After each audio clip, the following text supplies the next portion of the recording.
Tyson. Ultimately, of course, he's fighting. 4 rounds, 10 rounds, gonna be just like this. He's too stupid to run. He'll stand up and get knocked out. At the start of the 90s, 2 heavyweights ruled pure chaos and entertainment. One of them was Mike Tyson. And there was an uppercut. The other, Eric Butterbean. Oh, he's hurting now, right to left. Both were known for crushing opponents, Serious trouble, and down he goes. breaking jaws like it was part of the job description, Good right hand, left hand, down goes Jagen, hits his and dragging pure chaos straight into the ring. Down goes Botha. Fans didn't care about resumes or belts. They wanted chaos math. One question kept coming up. What happens when 2 human wrecking balls collide? A pit bull versus a vending machine that punches back. Here's why Tyson versus Butterbean would end fast, before the popcorn even cools. Tyson hit the mid-80s and terrorized the heavyweight division like it was late on a payment. Down is he, these big swinging hooks to the body from Tyson. 1 year later, he was already wearing the crown. Of all time. Bangs the body. Wow, with that uppercut is Tyson. Catches him with a leg left hook, and he goes down. Knocking guys out so fast, the refs barely broke a sweat. Meanwhile, Butterbean was still in spectator mode, just another meal on the table. And Tyson was always on TV. Butterbean hadn't thrown a pro punch yet, but he never missed a fight. His favorite? Tyson versus Ruddock, because that wasn't a fight, it was a full-on warning to the whole division. One thing Tyson have is that he's been knocked out before by a lesser opponent, and he's going to sleep again. This one was pure chaos in gloves. Tyson's comeback after the Douglas upset, and Ruddock showed up like a man who didn't do step back. Round 1 scheduled for 12. Cut which missed. The big question, can Ruddock withstand? From the opening bell, it was like 2 freight trains smashing head-on. Because a hurricane is building up. There's a big right by Cut this tension with a knife. Both men throwing punches, any one of which could stop it. into the opening round.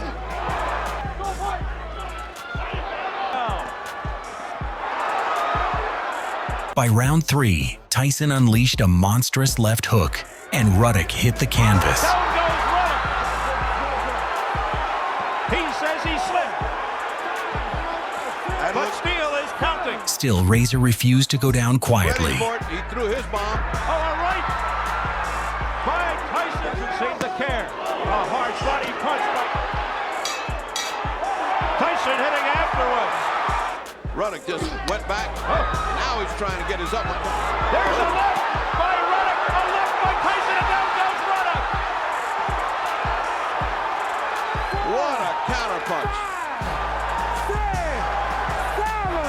Then, round 7 hit. Tyson trapped Ruddock in the corner, unloaded a brutal combo, and Razor wobbled sideways, like his legs had turned to jelly. Oh, the left. Now the right combination. Steele steps in. Is it over? It's over. That's going to be ugly now. That was too soon. Ruddock's corner charged the ring, furious at the stoppage. Security had to step in before it turned into round 2. Tyson kept flattening guys, and Butterbean took it as a personal message from the universe. Time to start training. Then came his first real test. Doug Norris, the absolute worst person to stand in front of Butterbean. Man contest. He won several regional tournaments. Norris tried to stay slick, circling like it was chess. Problem? Butterbean doesn't play chess. He flips the table. And despite all the jokes on that, right in being the nickname and going all over the place. Round 1. In fact, he's landing anytime he feels like it. A few punches got through, then a few more. Suddenly, Norris was moving like his brain had hit airplane mode. Butterbean coming forward with some good shots. And you're seeing some tough man windmilling by Butterbean. He still has that. By round 2, balance was optional. One clean shot later, gravity clocked overtime. Norris hit the canvas face first, like a bad download crashing mid-install.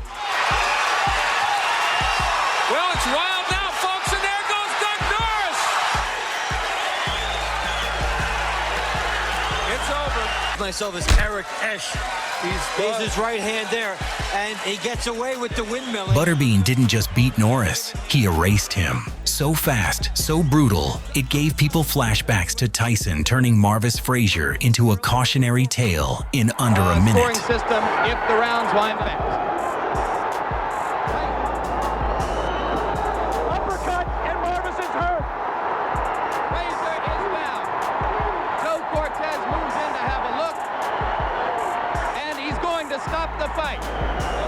And the good news is I believe Marvis Frazier is standing up. There's a big crowd in that corner of the ring. Mike Tyson is going back over there now.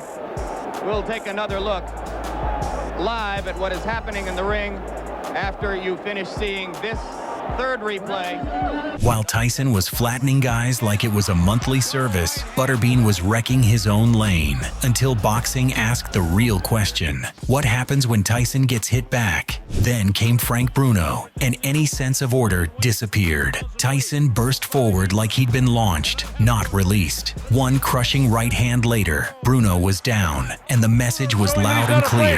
This division belonged to Tyson. And there goes Bruno for the first time in the fight. The crowd thought it was done, but Bruno wasn't. Then he pulled off what almost nobody ever did. Bruno has all the pride of England standing for him. He get tagged again by a right hand. He's trying to hang on to Mike and hit. Mike is just looking for an opportunity. Now Frank comes very slowly across the ring. He knows he's in with a bull. Tyson gets nailed with a left hook. Tyson looks wobbly as he attacks Bruno. He was caught by a shot by Frank Bruno. Tyson trying to fight back. A sharp left-right snapped Tyson's head back. So hard he later said the lights flickered. But Tyson wasn't a riddle you solved with one shot. Tyson misses. The right hand catches Bruno. Left hook. Bruno looks ready to go. Now is when he's going to hang on. By round 5, it was written. Tyson trapped Bruno, tore through the guard, and fired a brutal burst that left him hanging on the ropes, completely spent. Not that time, and Tyson knows it. Tyson trying to attack now to finish him off. Tyson gives him room to come off the ropes. Scores with the uppercut, lands a big right hand. Bruno's in big trouble now. He's ready to go. He hits him with a right hand, lands. Tyson knows he's got him in big trouble. If he doesn't answer it, Richard Steele has moved in and has stopped the fight. Michael Tyson wins on a 5th round TKO. The sequel nobody asked for, but everyone watched. Bruno strutted in, muscles stacked like armor, built to stop a truck. Too bad Tyson wasn't a truck. He was a wrecking ball. Pounds heavier, almost 4 inches taller. Huge reach advantage, and here we go, round 1. From the first bell, Tyson moved like a man on a mission, locked in, laser focused, with one thought: take it all back. Learned to hold on, which he did with McCall. Mills Lane. Tyson's people wanted to bob and roll, be less of a target. That's the first one he felt the steam. That was a nice effort. And anytime, oh, here comes Tyson. Tyson with a combination with 20 seconds left in round 1. Hey, Gurley, you can't fix a chin that was never great to begin with. A left hook by Tyson, but Bruno comes forward. By round 2, Bruno's face was sending an urgent memo: big trouble ahead. Every time he gets close to... Oh, a left hook by Mike Tyson, flush on the face of Frank Bruno. Another left, and a combination by Tyson. Round 3 hit, and with it, a full-blown Tyson storm. A combination uppercut by Tyson. Tyson laying it on, pouring it on. Down goes Bruno into the ropes. And it is all over.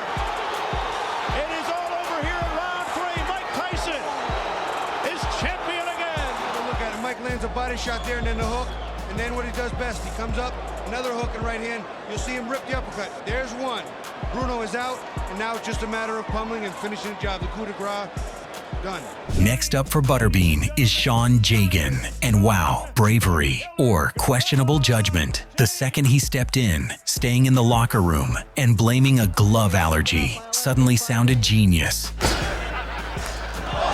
Good right hand by Butterbean. Parody in the look of two fighters' bodies, and Bean is opening up.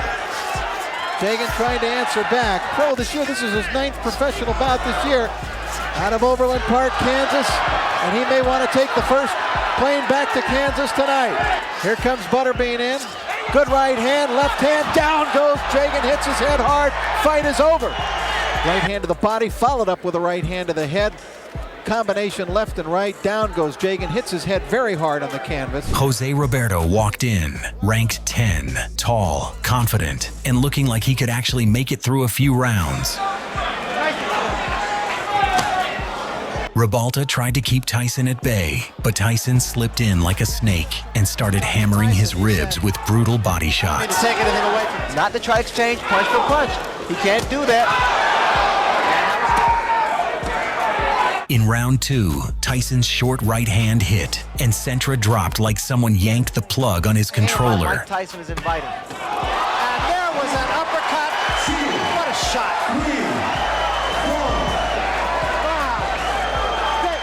But he got back up, only to take more leather for 8 brutal rounds.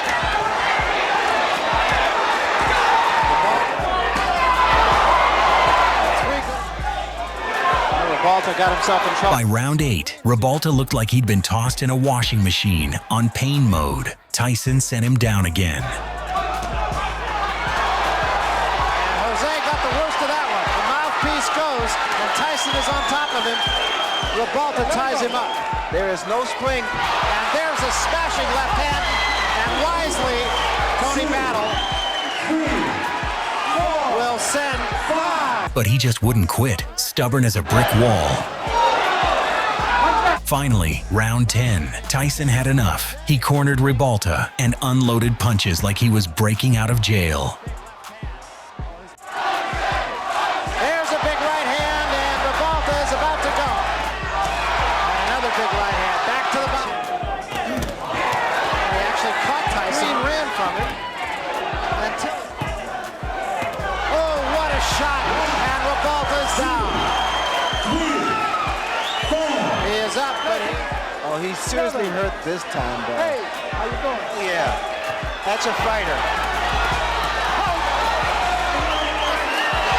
And that's it. I want to say that there was no way Ribalta could win the fight, but I think the official was wrong for stopping it.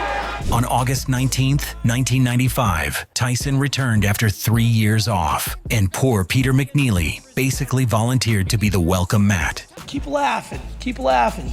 If any one of you that doesn't respect me or what I'm doing or what I've been doing for the last 3 months since it was been announced, and going against a guy like this, you'd have a big dump in your pants. I'm Hurricane Peter McNeely from Medfield, Mass.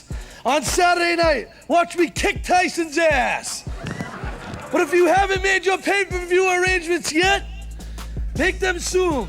Because remember what happens when I wrap you in my cocoon. And last but not least, Medfield! McNeely hyped it like a blockbuster, but Tyson finished it faster than microwave Right at popcorn. Mike Tyson. Down goes McNeely. Seconds into the first round.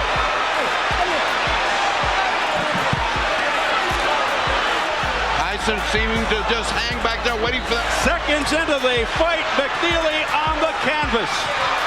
Oh, Tyson with a left hook, a right uppercut. Down goes McNeely again. He's very hurt. He can barely stand up. That's it. He quit. Right, McNeely has quit. He didn't quit. His corner threw in the towel. he didn't quit at all. McNeely didn't quit at all. His corner Didn't quit at all. By now, it was clear they just weren't on Tyson's level. Meanwhile, in Butterbean's world, things got messy. McNeely had grabbed the fight Butterbean had his eye on.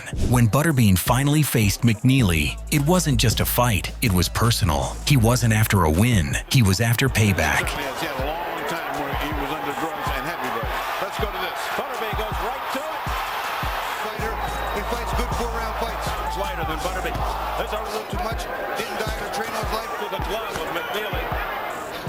Oh, he missed with the right. In trouble, believe me. He's got He let loose a punch storm so fast, the referee had to step in, like traffic control at a demolition derby.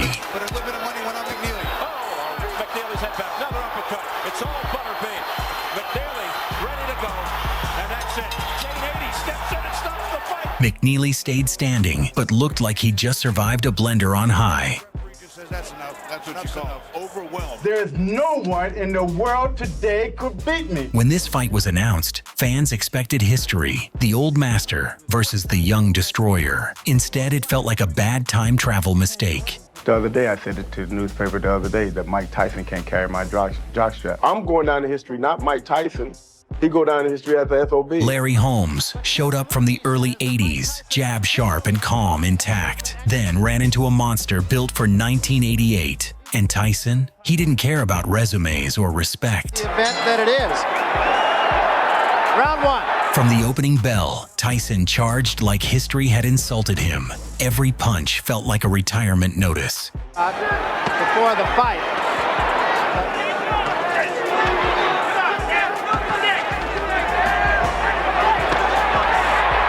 There's a left hook. There's a right hand lead. That was a big right hand. Best punch of the fight. Then came round 4. The Holmes comeback officially expired. Tyson sensed it and switched straight into execution mode. What? And down he goes again from another right. Because he's not steady. He needs to hold on. It will take every bit of savvy that this man has. 40 seconds left. Queer Street. And took another big right hand. He still has to be careful because Larry. Oh, that shot. That's huge it. right hand. That should be it. And down goes Holmes, and that's going to be it. It's over. That's all. It's knocked down now. Let's take a look at it. Big right hand right up on the top of over the eye. It was a short right hand, overhand right arms, trying to cover up. Here at this point, referee should have stepped in, but I guess it's respect of a champion of Larry Holmes' reputation. Next up was Marcus Rode, confident but far bigger than his survival plan. It looked like 2 bears squaring up, except one clearly owned the forest. Not a bad amateur, had a little bit of He has power. I mean, he's got a lot of knockouts. A big Rode, not exactly a ballerina in there, though. By round 3, Butterbean had seen enough, flipped the switch, and sent Rode down like his batteries died. Big body Rhodes would move in there. There's no reason to move in. Right now, it's just a sideshow. Big ripping shots by Butterbean. Now trying to get up on his feet, and it is over. It was the body shots. He had hit him a couple good ones. And, you know, you were right, Scott. Why would Rhodes stand in front of the beam? Jackie Beard walked in smiling, like he already knew how this ended, laughing at Butterbean's body like it was a comedy show, not a fight. Man competition, and he just turned professional, so he's had a brief professional boxing career, but because it's a tough man fight. And Jackie Beard coming right at Butterbean, microcosm. Point out they're using 6. Mid-round, he started clowning, bouncing around, showboating. Sure, he was picking on an easy target. And Bean says, come on. More of a pro style than he is a tough man. Right, because Bean just wants to punch it out. Then Beard cracked one joke too many and woke up the wrong Butterbean. But he really wanted to go 3 or 4 rounds with McNeely. Still... One heavy right ended the show. Beard hit the canvas and stayed there, stiff like a tree that just got chopped down. Oh, the big right hand. And that dropped it. And I mean dropped it. That's it. He's still out. There it is. Good shot. When Mike stepped in with boxing's most notorious troublemaker, Andrew Golota. This bold little rat was known for zero honor and a master's degree in dirty tricks. A fighter who simply cannot stop himself from throwing low blows. Before the first punch even landed, the Iron Executioner froze him. One glare from Tyson, and the cocky fool was already shaking. The bell rang, and Tyson went straight to work, taking the oversized rodent down with nothing but raw, industrial-strength fists. Golota, knowing he was outmatched, fell back on his usual toolkit, cheap shots and dirty tricks. And right then, feeling the cold edge of consequences, the stinking fraud did what he did best. He ran.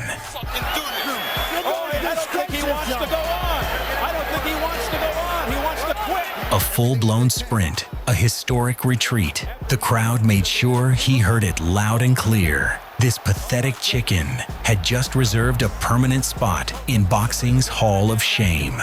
Kevin Talon picked the worst moment to get brave, sticking his tongue out at Butterbean. When the bell rang, he marched forward stiff and clueless, soaking up body shots like a heavy bag that forgot it had legs.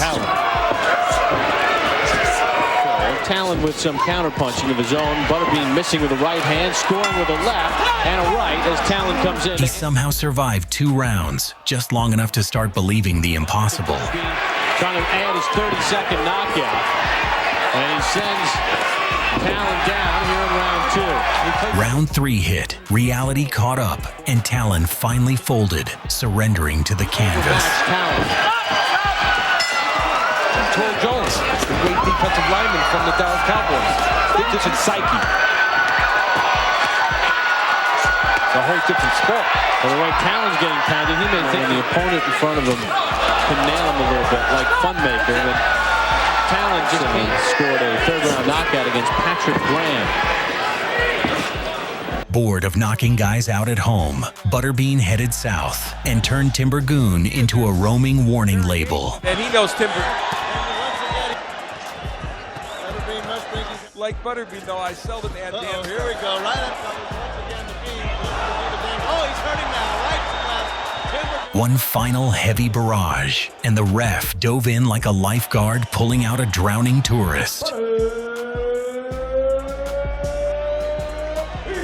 As good as I am, I know that I know how good I am. You know, I owe it to myself to go out there and beat Michael Tyson like I am his dad. He's made for me. Tyson. Tyrell Biggs walked in full of Olympic confidence, tall, polished, picturing a smooth boxing lesson. In reality, he'd stepped into a demolition zone wearing ballet shoes. Throw the jab like he's doing now. He has found a... Biggs started working his masterpiece, flicking the long jab, dancing side to side, staying way outside like Tyson was contagious. I admit it was 5 years ago, but he really bothered me. There's the hook. Does the most damage. There was a big right hand. By round 2, the illusion broke. Tyson slipped inside and dropped a left hook so sharp, it split Biggs's lip, like opening a soda with your teeth. That Olympic smile turned into instant regret. Before the fight. And now it's Tyson just hammering him. And there's a huge left hand. Throw some uppercuts. He took a big left hand there. What he said he was going to do. Huge left hand there by Tyson. And a combination by Tyson. Round 7 hit, and one thunderous left hook sent Biggs down, like a building with its budget mysteriously cut. That was a tremendous left hand. How do you feel, Paul? Okay? Sit. He is gone right now. He has no legs at all. And 10 seconds to go in a round. There's a left hand. He's down again. It's over. It's all over. Look at the right hand of Tyrell Biggs. It's down. And the left hook has been landed from round 1. Jonathan Whitfield thought height was a superpower. Butterbean saw it as just more target to hit. In the tough man competition. Starts to rush in, and he stops. And he starts, and he stops. There's that right. Whitfield strutted in lean and shredded, like it was a mirror contest, not a fight. He even threw some mid-fight taunts, basically ringing Butterbean's dinner bell. Butterbean trying to get that jab out. Patience by Butterbean. Now he rushes in. He sees an opportunity to face some better competition. Yeah, he says his technique has been to wear people. Butterbean now. Butterbean knows he's closing in. Whitfield, watch out. Hey, you want to be famous? One heavy combo later, Whitfield tumbled backward through the ropes, folded up from brutal body shots. And Ed, I called it. That's what I called. Exactly. Affair. And now Whitfield is helped up, and that is it. George Clark walked in calm, confident, and hopelessly unaware. Butterbean replied with a short combo that sounded like furniture tumbling down the stairs. Oh, beautiful. Clark trying to fight back. Butterbean digging to the body. Down goes Clark for the second time. 1 second he was in the ring. The next he was flying out the ropes like they were an emergency exit. By Butterbean, Clark trying to fight back. That's it. Clark is down and out of the ring. Fight is over. And finally, Butterbean just overpowering. Look at his eyes roll up. This man is going down. Fresh out of prison, with the boxing world glued to every move, Mike Tyson stepped in against WBA champ Bruce Seldon. Las Vegas set the stage. Tyson's menace versus Seldon's fragile rep. Here we go, round 1, scheduled for 12. And Bruce has used that jab, but already got to get to Mike Tyson. Okay, with the right hook to 10. Now there's the left jab. Less than a minute in, a short right hand barely touched Seldon's head. Oh, down goes Bruce Seldon. Come on. And a nice long rest there, but he has felt. Back comes Seldon. Steve, there are two unalterable truths in boxing. If you have a great chin, you don't have a great chin, you can't get one. You can't buy one or learn one. Oh, forget it. Punch. He's wobbly. You can always punch, and that's it. It's over in the first round. Tyson's big comeback? For the first few rounds, it looked like Francois Botha showed up to play bully, not victim. Good opinion. Let's see what he does. The bell for round one. Franz Botha tactics, and if this... Does Botha have the ability to combat this? Botha certainly doesn't look afraid. He's standing right... For 4 rounds, Botha ran the show, jabbing, clinching, even tossing insults, and laughing when Tyson missed. Not necessarily respectable. And Botha backing up as well. Really not the strategy Botha said. Way, the Mike's got to fire. Oh, good right hand by Francois Botha. I'll tell you what, I don't like fighters that... Then came round 5, and oh boy.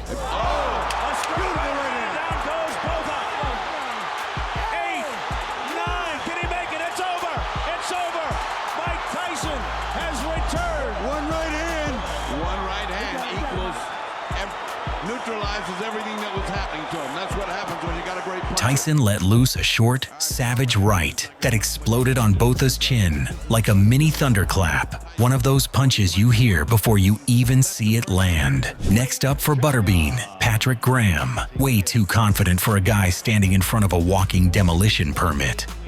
Vaporized. He's added a little left jab to his... Gil Clancy said his footwork's getting better. That confidence lasted just long enough to take a few heavy shots. Suddenly, Graham wanted space, air, and maybe a new career. Punches, but Graham seems to be losing just a tiny bit of his will. Butter uses jab. He can do a lot. And Butterbean counters over the top of the jab. Then Butterbean swung again, and Graham didn't just lose the fight. He lost the ring. He flew out like the ropes were optional. And he winks at George while you're talking to him, and then knocks Graham through the rope. And Jay Nady has seen enough. 1-2. Left hook to the top, right crushing to the body. Kenny Craven walked in thinking distance was his cheat code. That confidence already cracked the moment he stepped through the ropes.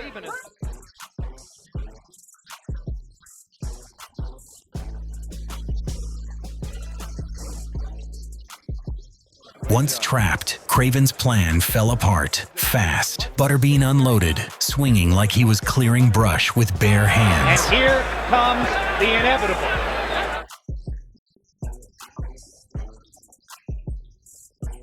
Craven took the storm, froze, and basically became part of the ropes. The ref stepped in before it turned into a crime scene.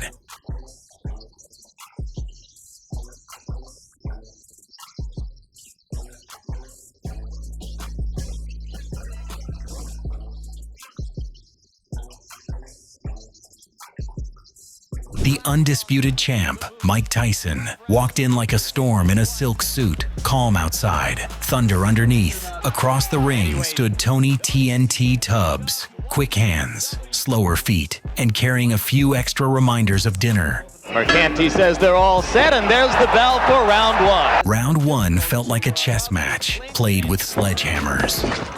You can begin to see the startling hand quickness that Tubbs brings. Startling punch twice, under nose. Tyson missed with the left hook.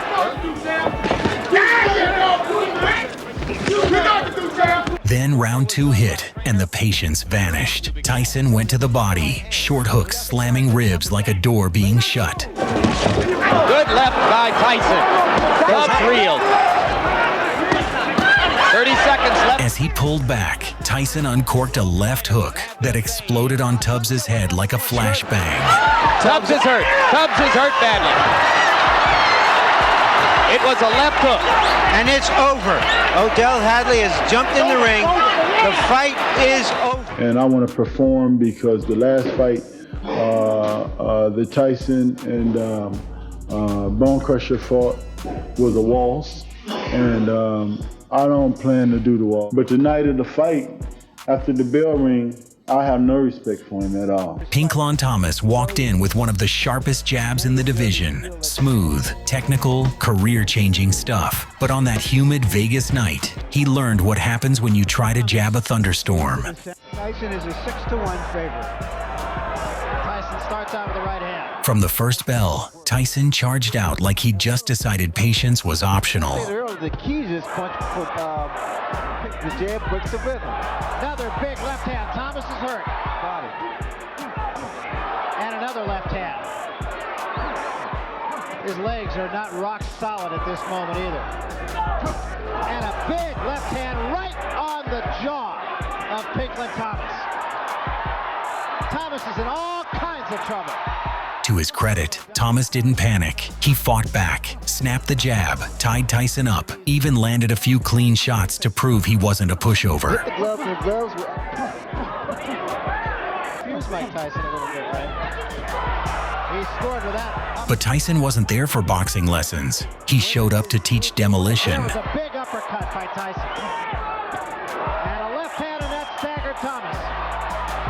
And a right hand behind it. Thomas in trouble again.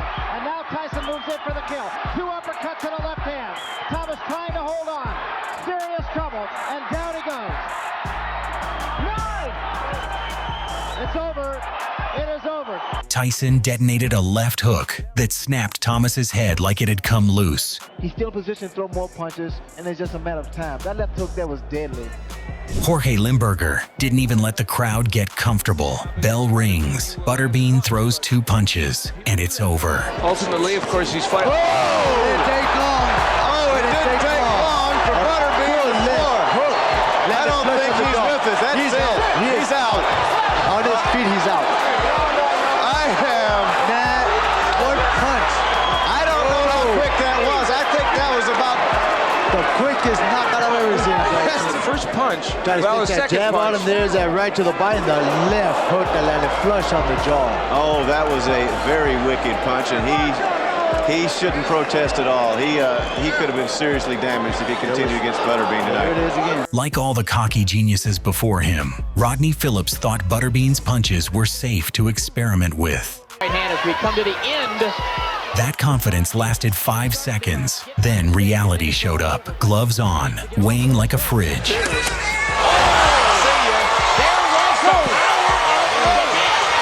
Doesn't know where he's at, and it is over. To the waist, chin up in the air, and see ya. Big power.